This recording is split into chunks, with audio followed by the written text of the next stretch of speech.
Hey guys, welcome back to the banger. And today I'm gonna start my junior year advice video. So hopefully you guys are excited. This is basically intended for rising juniors or people younger who want to be prepared, or people who are older and be like, maybe I could have done that. Oh, I did do that. Maybe I'm set up for success. But just keep in mind, disclaimer, I'm still a rising senior. I have not got into any college yet, but I am just speaking based on my experience and a survivor of junior year, taking several AP classes, several college classes, part of several clubs, maintain a 4.0 plus GPA, maintain a social life, and moved in the middle of the year. So I guess that builds my credibility. Basically, ethos. For those who have or plan on taking AP Lang, knowing ethos, pathos, logos is pretty important, especially for the exam, which I got a 5 on. Anyways, moving on. Just course-wise, take the classes that really do interest you and that you may even want to plan to study in college. If you want to go in STEM, take AP Science and AP Math classes like Calc, Pre-Calc, Stats, science classes like Chem, Physics, Bio, APES, AP Environmental Science. If you want to go into like Social Science, Humanities, take Psychology, APUSH, Economics. Yeah, course-wise, definitely take what you are able to do without crashing out, and enough to have time for yourself, and enough that you will be able to succeed in all those. If you take 8 AP classes, that's really not gonna mean anything if you pass none of those exams and don't get good grades in those classes. So that's my thoughts in regard to course registration. If you want to go dual enrollment route as well, which I did as well, I did both APs and dual enrollment, I say take classes that do interest you, but also target classes that will fulfill general education requirements so that you can get those over with, so that once you get into college you can have those basic classes already fulfilled, like English, math, history, the basic gen eds. Definitely get those done if you're not going to cover those with AP. For the most part, dual enrollment is kind of easy. Speaking from my own experience, I've done dual enrollment at 2 different colleges, and I've done it online. Maybe that has something to do with it, but classes are pretty straightforward. You just have to, it really depends on how much effort you put in, because there's not that much connection with the people around you. It's not like a high school class where you have to participate in discussions physically, show up to class. You really just do all the things yourself. So if you know that you can succeed independently, then I definitely recommend doing dual enrollment. So those are my thoughts on course stuff. One thing I do in the morning is allocate enough time in the morning so that you can do one thing that you enjoy. For example, if you like Steven Universe, since Steven Universe episodes are only like 11 minutes in your morning routine, watch one short episode of Steven Universe. Allocating 11 minutes in your schedule to watch an episode may start your day off being like calm and excited even, which those two kind of contradict, but those are 2 good things still. I used to do that last year, and it would just really make me want to get up and want to prepare. But also just watching something or doing something that you like in the morning really starts your day off pretty well and starts you off in a good mood. So I definitely recommend doing that. You could also do this with like reading. Recently I've been doing more reading 1 chapter in the morning. This is pretty good as well, because I think reading in the morning is also very beneficial, especially on days that you have school, just to bring you down to earth, start your brain, make it start working and prepare it for the day. And reading is also just a really nice hobby, exercise, brain activity as well. Time management. Definitely utilize planners, calendars. I use Google Calendar, and it saved my life during junior year. There are so many deadlines, tests, exams, and events that you'll need to keep track of. And doing that by memorization is not going to be an easy task. Utilize what works best for you. I like Google Calendar because I do a lot of my work on my MacBook, and having my Google Calendar as a pinned tab and just going back and forth to check my schedule, if I'm available at times, if I have something in the next day, that definitely keeps you in track. Also, the dopamine hits that you get when you complete tasks is very rewarding. So I definitely recommend having a calendar of some sort or a planner to keep track of your stuff. I organize it by, let's see, let me just open mine up over here. On my Google Calendar, I separated it into several different calendars. I have appointments, birthdays, academic events, social events, personal events, studying time, tasks, and tests and exams. I like planning at least a week ahead, so I know what I can do to plan, but also for larger events in the future, I definitely recommend to plan those out. I would recommend taking standardized tests such as the SAT or ACT. If you plan to apply out of California, I know a lot of schools now don't really look at test scores. I know that UC and Cal State schools are test blind, so me taking the SAT and ACT didn't really boost my standing that much, but for the one school I'm applying to that does accept it, Stanford, it does require it. So if you plan to go into schools that are test optional and test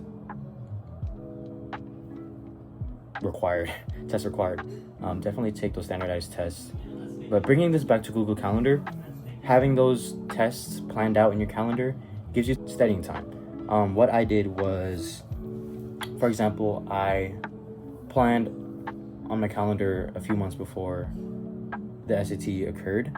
So the SAT I took was in May, and starting from like late December, November, that time, winter, I would allocate time for each month to have at least one practice test and extra studying time on Khan Academy. Because of that, I don't know if you've seen it, but I did get a 1420, which is not too competitive, but definitely better than what I would have got if I didn't have allocated studying times.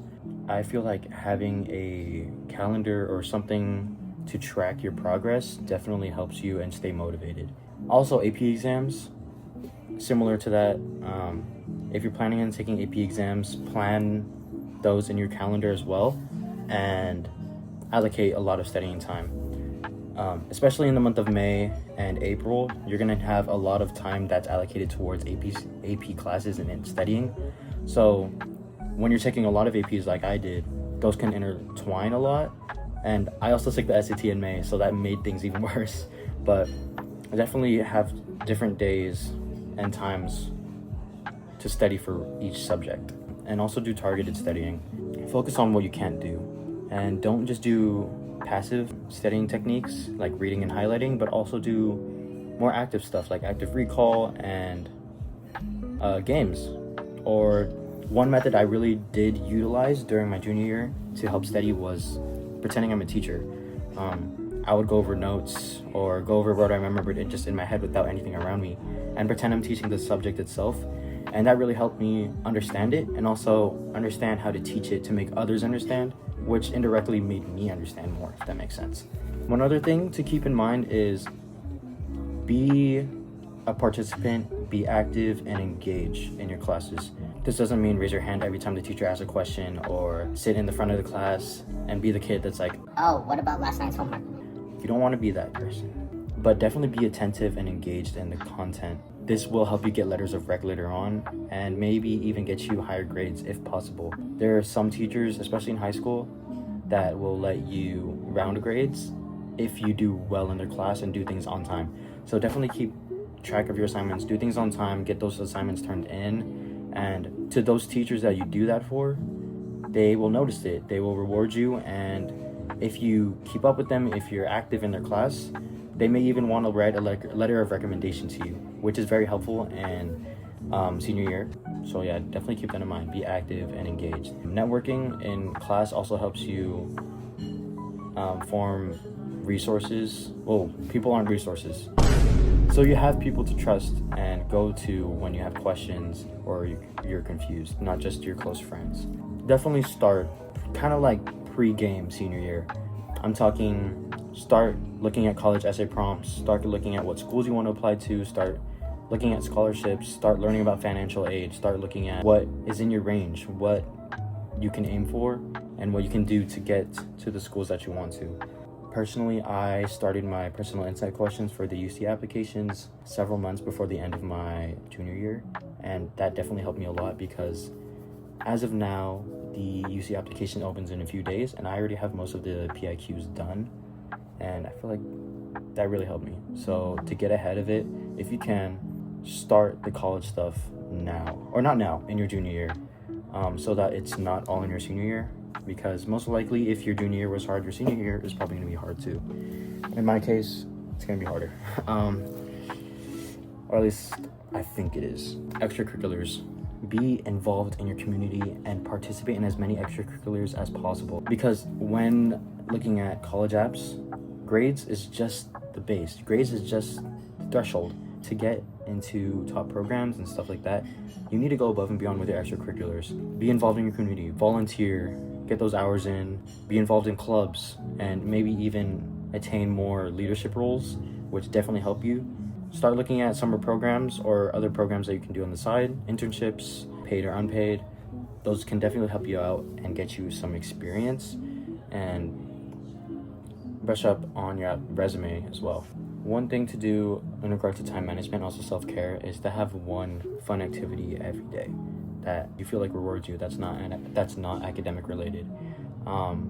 Like I said, this could be reading or watching an episode of your favorite show, but this could also be like meditating, having some time to watch a movie, or hang out with your friends. Being academic every day of the week is really not healthy.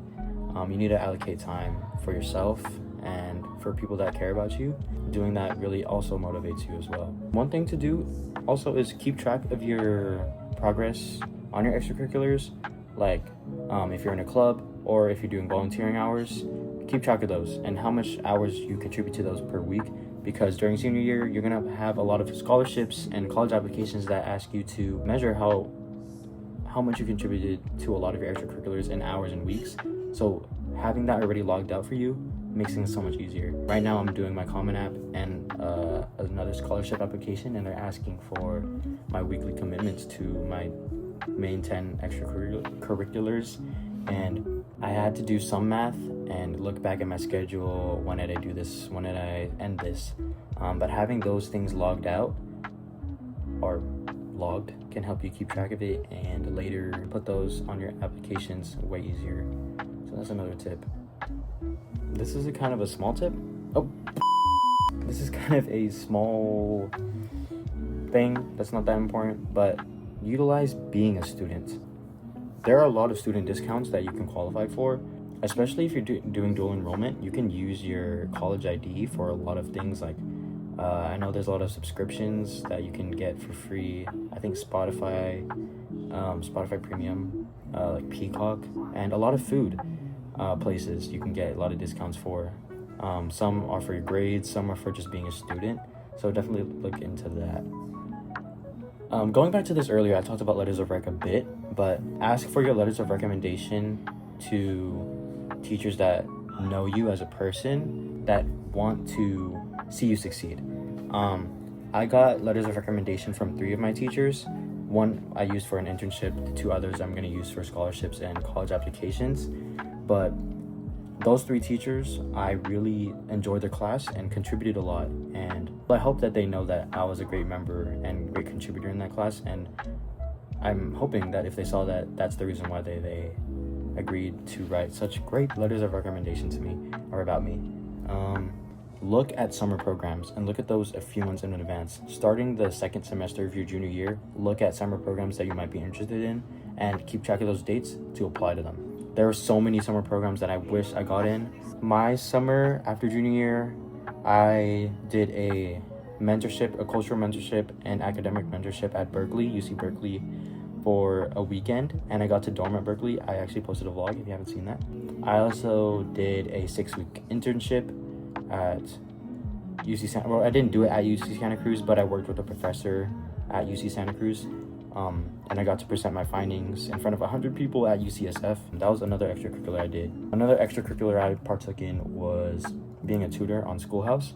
So if you do finish your SAT early, and you get a pretty good score, I'm pretty sure College Board sends you an email as a request to be a tutor on Schoolhouse. It's this website that you can host tutoring sessions, and I'm in one right now for SAT Math, and I'm tutoring 5 students, and it's pretty fun.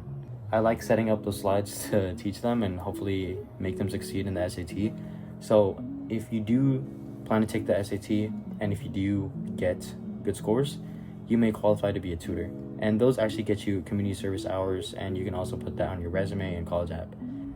Another thing I did, well, I'm doing right now, is the Gateway Scholarship Program. This is at the local UC, and this was mainly because I had friends who told me about it, and also the mentorship I did at Berkeley was because of a friend. So basically, what this means is use your friends as resources to an extent. Don't use them. Make use of what they tell you, and make use of the people around you that may grant you opportunities. If I didn't ask about opportunities that people are doing in the summer, I wouldn't have been in a lot myself, and I wouldn't have partook in a lot of really rewarding activities I did over the summer. And I really recommend that you do that. You talk to your friends about what they're doing in the summer, and you search for programs that are local or that you may want to pursue out of state or elsewhere. I know a friend who's doing this program at NYU, and she's been there for a few weeks, and we live in California, and she's really been enjoying her time there.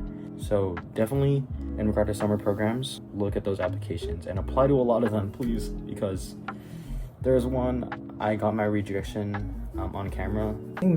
Oh my god, they got back to me. Wait. No. Oh, you're joking. So I wouldn't be able to... Damn, I didn't get in. It was to one in Princeton where they would actually pay for my flight and for sleeping there and food and everything, and I got rejected. So if you want to avoid rejection, just apply to a lot. An organization tip is to clean out your backpack, clean out your desk, clean out your room, clean your room, take a shower. Anyways, keeping your space clean and the areas that you work in clean and organized really motivates you to do better. Small steps too, like just organizing your desk, that can make you want to take more notes and take more organized notes. One thing I can also recommend is look at your emails and keep track of those. This is really an important tip actually. Keep track of your emails, be vigilant about that, because I heard a story about a student who got accepted to a UC. Over the summer, she received a couple of emails, but she told someone that like, oh, I haven't been really checking my emails this summer. I already got accepted to the university I wanted to get into, so I don't care. It's summer, I won't have to worry about emails. Little did she know, she was a winner for a really competitive scholarship that would have given her full tuition. But because she didn't see the email, she missed out on a really, really helpful opportunity. So yeah, just really look at your emails and stay communicated. I'm kind of like losing my train of thought here because I kind of yapped a lot already. It's almost been 30 minutes for me. But as of now, I think those are the majority of my tips for junior year. And I really hope you guys succeed and do your best. And take these tips with a grain of salt, because I haven't gotten to any college yet. I just know that I survived junior year with a pretty good GPA and maintained good extracurriculars. And I'm here. So, good luck, guys. See you next time.